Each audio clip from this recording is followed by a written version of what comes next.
Warning: the following video contains explicit language which may be offensive to some viewers or inappropriate for children. The content within this video is intended for mature audiences only.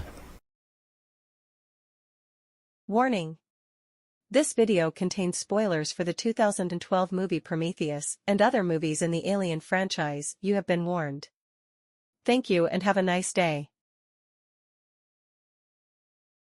Warning: this video contains images of artwork created by H.R. Giger. These images are known to make some people uncomfortable. Proceed at your own risk.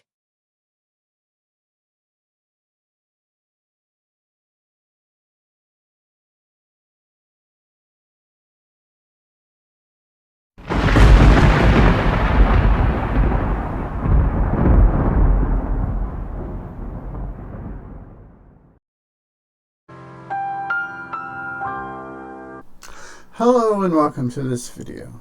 Today's video we will be talking about Prometheus. I sometimes refer to it as Alien Prometheus, which is incorrect. It is the exact incorrect way to refer to this movie because it's Prometheus. That's the name of the movie, just Prometheus. It was... or to me it comes across that Ridley Scott returned to the directorship, and I believe he did some writing for it. I don't know, it just comes across as he kept changing his mind about whether or not this was a prequel in the Alien universe or something in a adjacent universe, or maybe a sequel that crosses, and it comes across as being a hot mess in parts. It is a wonderful, it is a beautiful, beautiful movie. Whereas everything up to this point, Aliens Cubed, and Aliens the Comedy all took place in rather confined spaceships or prison colonies. Everything was, cramped, closed in, and dealt with common, the common person, the common worker, the everyman, the blue-collar grunt, the poor slob criminal. This one takes place, it starts out on Earth, big, open, wide fields, mountains. You have a little bit on a spaceship, but the bulk of it takes place on a planet. Wide open fields. You have a cave system, though. It is a cave system. There is a cave system that's not as claustrophobic as the spaceship stuff, but not as open as the planet when they first land on it. You have your android, which in Alien you had Ash. In Aliens we had Bishop, and in Cubed we had Bishop partially destroyed, and in Alien the Comedy we had or Alien Resurrection, Alien 3 and Alien Resurrection, and in Alien Resurrection we had Call by Winona Ryder. Now we have David. And David is, well, he's the prototype to Ash. So, but we continue with the A, B, C, D, the alphabetical order of our androids. That is something that I forgot to mention in the other Aliens videos. Aliens, I don't know. Videos. And he proves to be just like Ash on evil steroids. But he was like first gen, actually perfected by Wayland. So it's kind of one of those things. It happened. He happened. Our scientist, Shaw, she is she's the one we're going to follow the most. She, along with the rest of the crew, I'm pulling up my cheat sheet, they're scientists. This movie breaks the mold of the every guy. We go into our scientists. We go into our our elevated class, our intellectuals, our rich, and I think that might be, a lot of people don't understand that. That might be part of the reason on the pushback on this movie, is this everything up to this point had been the common working guy, and now we're dealing with elites, intellectual elites, financial elites, this, that, the other thing. And I think because of the Ripley quadrilogy, that a lot of people at some subconscious level were pushing back against this movie because of the shift of tone, the shift of who we're focused on, which I think our return, and when we get to Romulus, we'll discuss this a little bit more. In Romulus, it's a return to the core working everyday person. And like the first 2 weeks of Alien Romulus's run at the theater, it made more money than Prometheus and Covenant combined. So that should tell you something about what the audience, I can't speak for the younger audience that are fans of the Alien franchise. I can speak for my generation who grew up with the Ripley quadrilogy. That this everyman, this every person, is what kind of drawn us. And this and Covenant, well, Covenant kind of, you kind of get a middle ground with Covenant, but Prometheus is all elites. And it's elites screwing elites over. David believes because he can live forever, and he's an android, superior strength, superior intelligence, blah blah blah, yada yada yada. He starts experimenting with the black goo they find. He experiments on his fellow crew members because, well, he feels himself to be superior. Then he's played by Michael Fassbender, by the way, and Fassbender does a damn good job of portraying this psycho. Then we have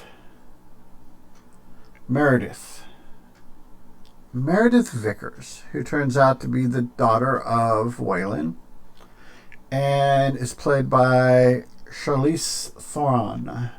Hope I pronounced that correctly. She also got critical acclaim in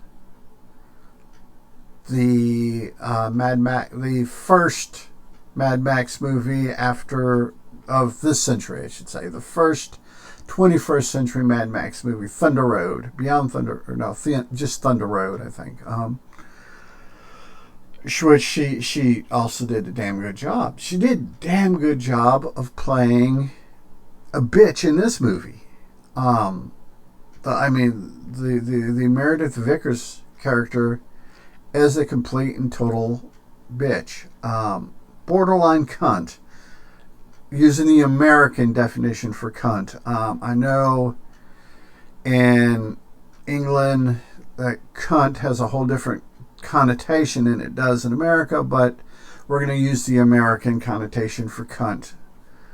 She's a super bitch, almost a cunt. I have a feeling that YouTube may flag this video because of the number of times in such a small space that I use that particular word. Yeah, she is just... And because she's Waylon's daughter, she feels that she's superior. We have Elizabeth Shaw, played by Noomi Rapace. I've never been able to pronounce her last name correctly. Even if I hear it, I turn around to go to pronounce it, I will ultimately mispronounce it. She thinks because she's the lead scientist who found all this stuff that she's better than everyone else. But she's not arrogant about it. She doesn't have the David or Meredith ego. One of my biggest complaints about this movie is their underuse and misuse and abuse of Idris Elba. That he is a character that I'm waiting for a director to fully utilize this man for his talents. I mean, he was good in Gunn's version of the Suicide Squad. He was good in the action adventure movie The Dark Tower, which was supposedly based on the books by Stephen King, but was a horrible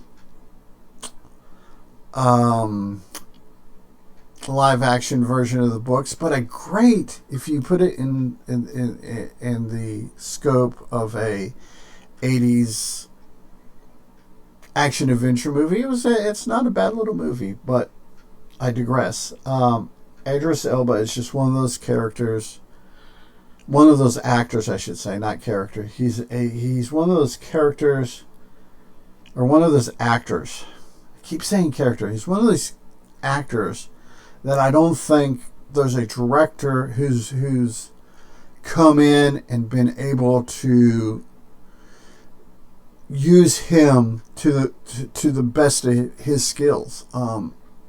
I think he's an underused actor, but that's my personal opinion. And he does a great job in this movie.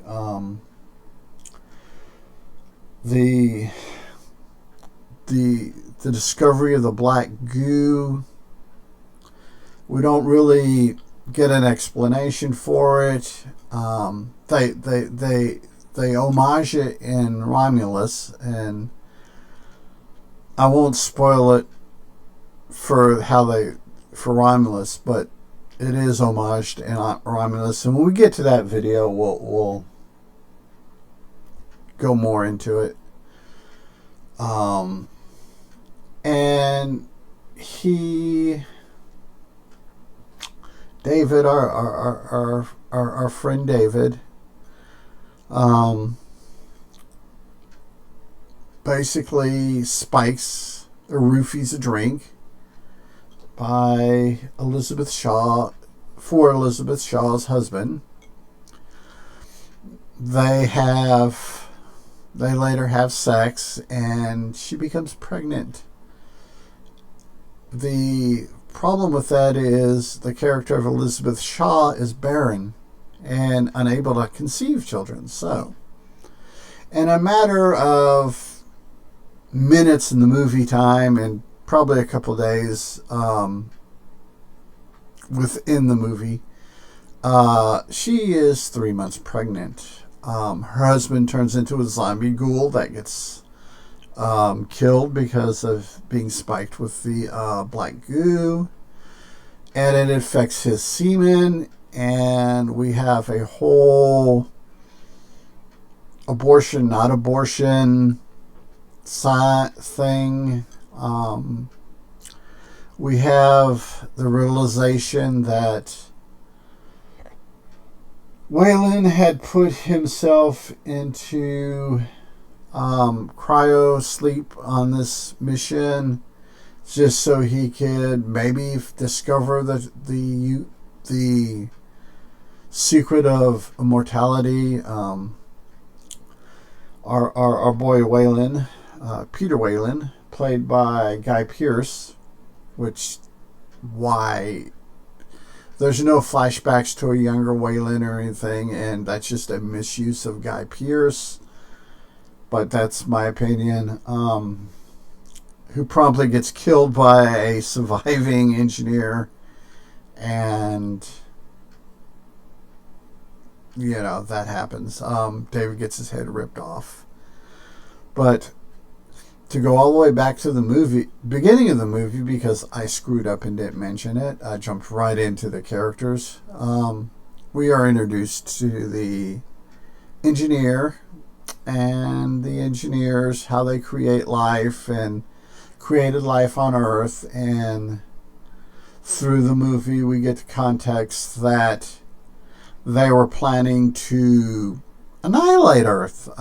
They had decided that life on Earth was not worth keeping around, and which kind of upset the humans just a little bit. In fact, there's the connotation that Jesus Christ was actually an engineer in disguise trying to correct the path of humanity, and well, we see where that got him. Like I said, there are concepts in this movie that I really like. They're executed poorly, but that's just my opinion. I have talked to people that actually really liked the movie. I didn't dislike it, and it's an alien movie.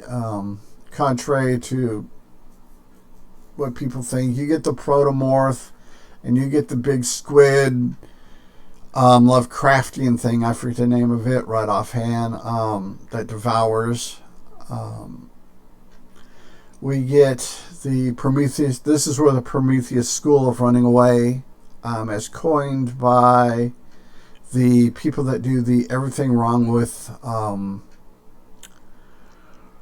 videos, and I love their videos, and some of my favorite videos of those are ones where they rail on movies that I hold sacred here, and that they just do a damn good job of making fun of movie critics. But once again, I digress. This movie it's not a must-see like the movies of the Ripley quadrilogy. If you're an Alien fan, it's good background information, and it's worth a go. If you can catch it streaming, or you find a DVD or Blu-ray on sale, it's worth picking up. Is it a go out of your way to experience? In my opinion, no. So that's basically my thoughts and ideas on Prometheus. Until next time, remember, be a good human. Be good to other humans. Peace.